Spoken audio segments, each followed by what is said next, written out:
L'éthique est, pour les individus autonomes et responsables, l'expression de l'impératif de reliance. Tout acte éthique, poursuivait Edgar Morin, est en fait un acte de reliance, reliance avec autrui, reliance avec les siens, reliance avec l'humanité et en dernière instance, insertion dans la reliance cosmique. Pour Edgar Morin, être reliant se distingue d'être relié. En effet, le participe passé relié, employé comme adjectif, est passif.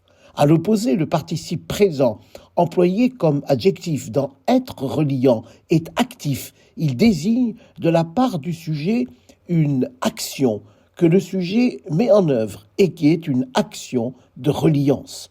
L'opposé de la reliance est la déliance. Les forces de déliance peuvent diviser les pays, les peuples, les familles, dans un monde où les forces de dislocation sont si puissantes et sèment la haine et la division. Pensons en ce mois de mars 2002 à la guerre en Ukraine. L'éthique de reliance sonne comme un impératif pour conduire à la fraternité et à l'amour. L'amour, souligne Edgar Morin, est l'expression supérieure de l'éthique. L'amour est la reliance anthropologique suprême. Kant se référait à sa manière à ces mêmes forces antagonistes quand il évoquait l'insociable sociabilité de l'homme.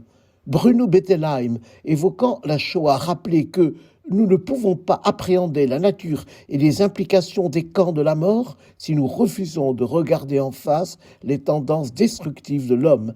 Il rappelait que Freud pensait que chez l'homme, les pulsions de vie et les pulsions de mort se livrent une bataille perpétuelle. Être reliant, c'est vouloir que dominent en nous, chez autrui, dans la société, les pulsions de vie, celles qui conduisent à la fraternité.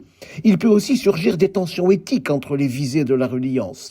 Ainsi, la reliance à l'égard d'autrui porte à l'amitié, à l'amour, à l'altruisme, tandis que la reliance à l'égard du groupe social porte à l'obéissance, à ses règles, à ses normes, à la solidarité. Mais l'obéissance aux règles sociales, quand elle est aveugle et mécanique, peut s'avérer contraire au devoir de fraternité. Ce fut le drame d'Antigone, écartelée entre les lois de la cité, symbolisée par le tyran Créon, qui interdisait l'inhumation de son frère et son amour pour son frère qu'elle ne pouvait laisser sans sépulture. La pandémie au Covid-19 a aussi montré les conflits qui peuvent surgir entre certaines règles, reliance sociale et le devoir de fraternité, reliance à l'égard d'autrui.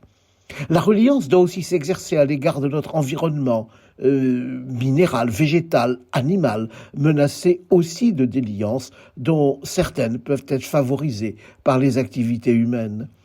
La reliance et la déliance ont aussi une dimension cosmique, des forces d'intégration et de désintégration, des forces de vie et de mort, lesquelles vaincront. En effet, écrit Edgar Morin, un monde ne peut advenir que par la séparation et ne peut exister que dans la relation avec ce qui est séparé. Plus nous sommes autonomes et responsables, plus nous devons assumer l'incertitude et l'inquiétude, plus nous avons besoin de reliance. Plus nous prenons conscience que nous sommes perdus dans l'univers et que nous sommes engagés dans une aventure inconnue, plus nous avons besoin de nous relier à nos frères et sœurs en humanité. Fin de citation.